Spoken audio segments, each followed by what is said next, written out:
আমি আমার জীবনে দু একটা ঘটনা বলছি। এবার আমার বাড়ি হচ্ছে আসাম, যাই হোক। তো আমি গুয়াহাটিতে গেছিলাম দীক্ষার কাছে, ফেরার সময় আমার একটা ট্রেন অ্যাক্সিডেন্ট হয়। আমি দেওঘর কোনো রকম সকালবেলা পৌঁছাই, সকাল 6টার সময় আমাকে হাসপাতালে ভর্তি করা হয়।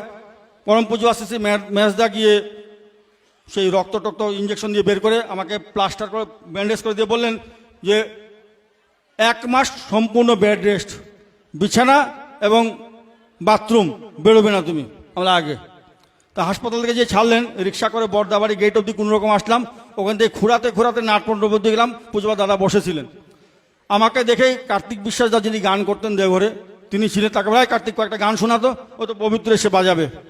তো একটা পা তো ব্যান্ড করতে পারছি না, কারণ ব্যান্ডেজ করা আছে। আশু গাঙ্গুলি তাকে বলে একটা বালিশ নিয়ে আয় তো ঘর থেকে। তো আশুদা তার ঘর থেকে একটা বালিশ নিয়ে আসলো, আমার পায়ের তলায় দিল। একটা পা মুড়ানো, একটা পা লম্বা। প্রায় ঘন্টাখানেক তিনি গান শুনলেন। শোনার পর দুজনকে বলে ওকে ধরে তুল, আমাকে ধরে দাঁড় করানো হলো। করার পরে দাদা বোঝায়, শোন কালকে আসাম যাবি, 500 দীক্ষা দিয়ে আসবি বলে দাদা ঘরে চলে গেলেন। আমি তো মানে দুশ্চিন্তায় বললাম, কারণ সকালে আমাকে মেজদা বললেন 1 মাস বেড রেস্ট, একদম নড়বে না। আর দাদা বলছেন কালকেই বেরিয়ে যাবে, গিয়ে 500 দীক্ষা দিয়ে আসবে। তো দাদা উঠে চলে গেলেন।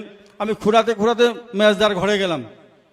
আগে একটা সমস্যায় পড়েছি, বলে কি, আগে দাদা তো কালকেই যেতে বলছেন দীক্ষা দিতে, আর আপনি সকালে বলেন 1 মাস বেড রেস্ট নিতে হবে। উনি কিছুক্ষণ কয়েক সেকেন্ড ভেবে বলেন, বড়দাদা বলছেন যখন যাও। তা আমি পরের দিন দেওঘর থেকে রামপুরহাট থেকে গুয়াহাটি, মানে পায়ের যন্ত্রণায় থাকতে পারছি না। মানে দেওঘর থেকে রামপুরহাট প্রায় 3 ঘন্টা বাসের জার্নি, সেখান থেকে ট্রেন, মানে চোখে জল চলে আসে, এত ব্যথা। যাই গুয়াহাটি পৌঁছালাম, দীক্ষার কাজ শুরু হলো। যত দীক্ষা এগোচ্ছে আমি পায়ের ব্যথাটা বুঝতে পারছি যে কমে যাচ্ছে। এই করতে 500 দীক্ষা কমপ্লিট হলো, পায়ের ব্যথা আমার খেয়ালই ছিল না। দেওঘর ফিরলাম, নাটমণ্ডপকে দাদাকে প্রণাম করতে আমাকে জিজ্ঞাসা করছে, এই কত দীক্ষা হলো রে? লাগে পায়ের ব্যথা কেমন? আমি ভুলেই গেছিলাম আমার পায়ে কিছু হয়েছে। এই একটা ঘটনা। আর একটা ঘটনা আমি বলছি। আমি তখন গুয়াহাটি মন্দির থেকে পড়াশোনা করি, 93 ঘটনা। এক পরিচিত লোক এসে আমাকে বললো, ভাই শিশু বর্দা পুরীতে আছেন, তুমি আমার সাথে যেতে হবে। জোর করে এক প্রকার আমাকে নিয়ে গেলেন। পথে তিনি আমাকে বললেন, ভাই আমি ষষ্ঠী ব্রত ভঙ্গ করেছি, একটু পুজো দাদাকে নিবেদন করতে হবে। না ঠিক আছে। তো পুরী পৌঁছার পর যখন দাদাকে নিবেদন করলাম, দাদা আমাকে বললেন ওকে ভালো করে বুঝিয়ে দিবি, কারণ ও বাংলা বুঝে না। ওকে ভালো করে বাংলায় বুঝিয়ে দিবি। এখান থেকে যখন ফিরবে বাড়ি গিয়ে 4 দিনের ব্রত করবে, সোজা বাড়ি যাবে, গিয়ে 4 দিনের ব্রত করবে। আগে কিন্তু ঘটনাটা হচ্ছে, একটা নিবেদন করলাম, তিনি একবার বললেন তা নয়, 4 দিন পুরীতে ছিলাম। 4 দিন দাদার সাথে যখন দেখা হচ্ছে, দাদা আমাকে ওই কথাটা রিপিট করলেন যে ওকে ভালো করে বুঝিয়ে বলবি। তো পুরী থেকে যখন গুয়াহাটি রওনা দিয়ে সারা রাস্তায় ওকে যাজন করলাম। গুয়াহাটি পৌঁছালাম সকাল 10টায়, রাত্রে 8টার সময় ওনার গাড়ি। কিন্তু গুয়াহাটিতে ওনার এক দিদি থাকেন, আমাকে বললেন রাত্রে 8টা মানে অনেক সময় আছে, একটু দিদির বাড়িতে যাই, দিদির সাথে দেখা করে চলে যাবো। বললাম ঠিক আছে। তো উনি বেরিয়ে গেলেন, আমিও মন্দিরে ঢুকে গেলাম। মন্দির থেকে কলেজে পড়াশোনা করতাম তখন। 15-20 দিন পর খবর পেলাম ওই ভদ্রলোক মারা গেছেন। আমি খুব অবাক হলাম, কি ঘটলো এর মধ্যে। খোঁজ নিয়ে জানলাম ওই যে দিদির বাড়িতে গেছিলেন দিদিকে দেখা করতে, দিদি এতদিন পর ভাইকে পেয়ে বলছে এতদিন পরে আসি, একটা রাত থেকে যা। আর ভাইয়ের মাথার থেকে বেরিয়ে গেল, তাকে দাদা কি নির্দেশ করেছিলেন যে সোজা বাড়ি যাবি। ওই দিদির বাড়িতে তিনি এক রাত থাকলেন।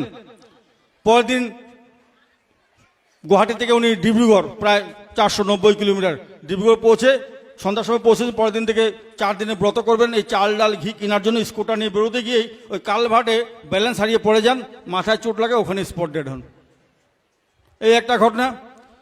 ঠাকুর থাকাকালীন দেওঘরে একটা ঘটনা আমার মনে আছে, শুনেছি আমি পুজো দাদা মুখে অনেকবার।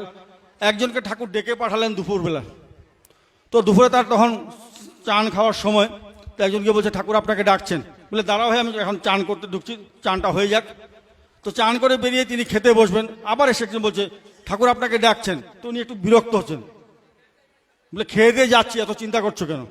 তো তিনি খেলেন। 3rd টাইম একজন এসে ডাকলেন যে ঠাকুর আপনাকে ডাকছেন। বলে এই ভর দুপুরে একটু বিশ্রাম করে তারপরে যাচ্ছি বলে উনি বিছানায় একটু লম্বা হয়ে শুয়েছেন। হঠাৎ একটা বিষধর সাপ এসে ছোবল দিল, ওখানেই মারা গেলেন। এটা দেওঘরের ঘটনা। তো ঠাকুর তো তাকে 3 বার ডেকেছিলেন। তাহলে তারা রক্ষা করার জন্য সবসময় উদ্গ্রীব। আমাকে সেটা বুঝতে হবে যে তার কথা শুনলে কি হয় আর না শুনলে কি, তাও আমি বললাম। আর এখন যেটা আচার্যদেবের নির্দেশ, এই যে দীক্ষাপত্র কাজ, তিনি কি বলছেন বারবার, যে বাড়ির প্রত্যেকটা লোক তার মতন করে যেন এই কাজে সহযোগিতা করে।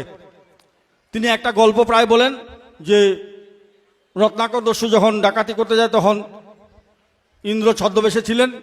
তো বলছে তুমি কার জন্য করো? বলে পরিবারের জন্য। বলে এই পাপের ভাগ সবাই নেবে পরিবারের? বলে হ্যাঁ নেবে। জিজ্ঞাসা করে আসো।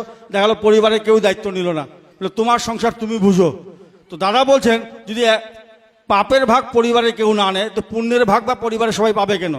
তাহলে পরিবারের একজন ইষ্টকর্ম করছে তা না, প্রত্যেকে তার তার মতন করে করবে। এই যে তার বাস্তব নির্দেশ, এই করার মধ্যে দিয়ে কিন্তু আমাদের সুখ শান্তি যা কিছু আমরা আশা করি বা যা কিছু ভাবি সবটাই কিন্তু সম্ভব হয়ে ওঠে। আমি শেষ কয়েকটা কথা বলছি। এই কর্মক্ষেত্রে এই কাজের ক্ষেত্রে করতে গেলে কি হয়, যখন আমরা ঠাকুরের কাজ করি সহকর্মী অনেক সময় একসাথে অনেকে থাকি, অনেক সময় দেখা যায় ছোট ছোট জিনিস নিয়ে নিজেদের মধ্যে সমস্যা হয়। আমি এমনও শুনি যে এই দাদাকে এই দায়িত্ব দেওয়া হলো কেন, এই দায়িত্ব নিয়েও অনেকে প্রশ্ন করে। এই সম্বন্ধে একটা ঘটনা বলছি। ঠাকুর যখন পার্লারে বসতেন, এক ভদ্রলোক ঠাকুরের সামনে সবসময় গিয়ে বসে থাকতেন কিছু ধূপকাঠি জ্বালিয়ে, ঠাকুরের সামনে বসে থাকতেন। তারপরে নাম শুনে থাকবেন, প্রবীণ কর্মী ছিলেন দুলাল মজুমদার দা। তিনি পূজ্যপাদ দাদাকে বলছেন এই ঠাকুরের সামনে সবসময় ধূপকাঠি জ্বালিয়ে বসে থাকে ভীষণ বিরক্তিকর, ওটাকে ভাগালে হয় না? তো ঠাকুর বলছেন শুনেন দুলাল দা, ঈশ্বরকে যে রক্ষা করতে যায় তাকে রাক্ষস বলে শাস্ত্রে আছে, আপনার কি রাক্ষস হওয়ার ইচ্ছা? তখন দুলাল যাকে না না না না এই বলে পার্লারে দুজন ঢুকলেন প্রণাম করতে। প্রণাম করতে ঠাকুর পূজ্যপাদ দাদাকে এবং দুলালদাকে বললেন যে আমার 2টা করে শাড়ি দরকার, তোরা দিতে পারবি এখন? আগে বলতে পূজ্যপাদ দাদা এবং দুলালদা বেরিয়ে পড়লেন। ওই যে ধূপকাঠি নিয়ে যিনি বসেছিলেন তাকেও তখন ঠাকুর বলে এই তুইও আমাকে 2টা শাড়ি এনে দে না। ঠাকুর এই ভর দুপুরে এত গরমে কোথায় যাব, এই বলতে বলতেই ততক্ষণে পূজ্যপাদ দাদা এবং দুলালদা 2খানা নতুন শাড়ি নিয়ে এসে ঠাকুরের কাছে পৌঁছে গেলেন, দিয়ে প্রণাম করে বেরিয়ে গেলেন। তখন ঠাকুর বলে দেখ তুই এত বাহানা দেখালি, ওরা তো দুজনের মধ্যে নিয়ে আসলো, তুই পারবি না? তখন তো তার উপায় নেই, তো উঠে গেল। গিয়েই কিছুক্ষণ পর হন্তদন্ত হয়ে ঠাকুরের কাছে এসে বলছে ঠাকুর এই মাত্র বাড়ির থেকে টেলিগ্রাম এসছে আমার বউ খুব অসুস্থ, আমাকে বাড়ি যেতে হবে। ঠাকুর বললেন খুব ভালো, যা। ওই যে তিনি গেলেন, আর কোনোদিনও ঠাকুরের সামনে ধূপকাঠি জ্বালিয়ে আর বসেননি। এই ঘটনাটা এই জন্য বললাম, তিনি যখন মনে করবেন কাউকে সরানোর তিনিই ব্যবস্থা করবেন, আমি কেন ব্যস্ত হচ্ছি? আমার ব্যস্ত হওয়ার কোনো প্রয়োজন নেই। দ্বিতীয় কথাটা হচ্ছে যে অনেক সময় দেখা যায় মন্দিরে আসে কারোর ব্যবহারে কারো কথায় অনেক সময় মনক্ষুণ্ণ হয়, দাদা মন্দিরে যান না কেন? হ্যাঁ ভাল লাগে না, ওখানে ব্যবহার ভালো না, এই না সেই না, এই ধরনের কথাও শুনি। কিন্তু আমার কথা মন্দিরে আমি আসি ঠাকুরের জন্য। কারোর ব্যবহারে যদি আমি মন্দির থেকে দূরে সরে যাই তাহলে বুঝতে হবে মন্দিরে যার কাছে আমি আসতাম তার থেকে যিনি ব্যবহারটা আমার সাথে করলেন তিনি বেশি পাওয়ারফুল। একটা গল্প বলছি। এক মা কম বয়সে বিধবা হলেন, ঠাকুরের কাছে এসে আশ্রয় দিলেন, ঠাকুর তাকে আশ্রয় দিলেন। একদিন তাকে একটা নতুন শাড়ি দিয়ে বললেন যা তো মায়ের শাড়িটা পরে এসে আমাকে দেখা। তো মাটি যখন শাড়িটা পরতে গেলেন পাশে একজন যুবককে ঠাকুর বলেন আয় শোন, ও যখন শাড়ি পরে এসে আমার পাশে দাঁড়াবে ওর দিকে তাকিয়ে মুসকি মুসকি হাসবি। তো ওই মা যখন শাড়ি পরে এসে সামনে দাঁড়ালেন, ওই যুবক ছেলে ওই মায়ের দিকে তাকিয়ে মুসকি মুসকি হাসতে ওই মা খুব রেগে গেলেন, বলে কুলাঙ্গার অসভ্য, লজ্জা লাগে না মায়েদের দিকে এমন করে তাকাচ্ছ তুমি? এসে বকাবকি করলো ওই মা। তো ঠাকুর তোকে শিখিয়ে দিয়েছিলেন বলে উনিও কিছু বলেন না, চুপ থাকলেন। কিছুক্ষণ পর ওই মাকে ঠাকুর বলছেন ভাই তোকে আশ্রমে কে রেখেছে? বলে আগে ঠাকুর আপনি। তোর খাওয়ার ব্যবস্থা কে করলো? বলে ঠাকুর আপনি। তোর এই জামা কাপড়ের ব্যবস্থা কে করে দিচ্ছে? বলে ঠাকুর আপনি। তখন ঠাকুর বলছেন তো সব কিছুই যখন আমিই ব্যবস্থা করলাম তো তোর দৃষ্টিটা আমার দিকে না থেকে অন্যের দিকে গেল কেন? ঠাকুর এই কথা বললেন, তাহলে তোর দৃষ্টিটা আমার দিকে না থেকে অন্যের দিকে গেল কেন? আমার মনে হয় আমাদের দৃষ্টিটা ওই এক জায়গায় থাকা দরকার, 10 দিকে যাওয়ার কথা নয়। কিন্তু ঠাকুর এবং তিনি যাকে রেখে গেছেন সেই আচার্য, তিনি যা যখন বলবেন সেটাই আমি পালন করে চলব। আর অনেক সময় হয় কি ঠাকুরের কাজ করলে স্বাভাবিক নাম যশ প্রতিপত্তি সবই বৃদ্ধি পায়। এই আমি ওঠার আগে এখানে অনেকে অনেক বিশেষণ দিয়ে অনেক কিছু বলেছেন, তো এসব হয়, তাতে কি হয় অনেক সময় অহংকার তৈরি হয়। এই অহংকারের একটা ঘটনা বলছি, বলে শেষ করব। আমি গুয়াহাটি গেছি, আমার 500 দীক্ষার একটা ব্যাপার ছিল। গুয়াহাটি থেকে উদালগুড়ি যাব 2 ঘন্টার রাস্তা। গুয়াহাটি মন্দিরে ঢুকতেই একজন আমাকে বললেন, ওখানের দায়িত্বে ছিলেন, পবিত্র ভাই এসছো খুব ভালো, একজন দীক্ষা দেবে নাকি? তা আমি বললাম একজন দীক্ষার জন্য এখন সময় নষ্ট করবে কেন? আমি বললাম আপনিই দিয়ে দেন। বলে আমি দিলাম না।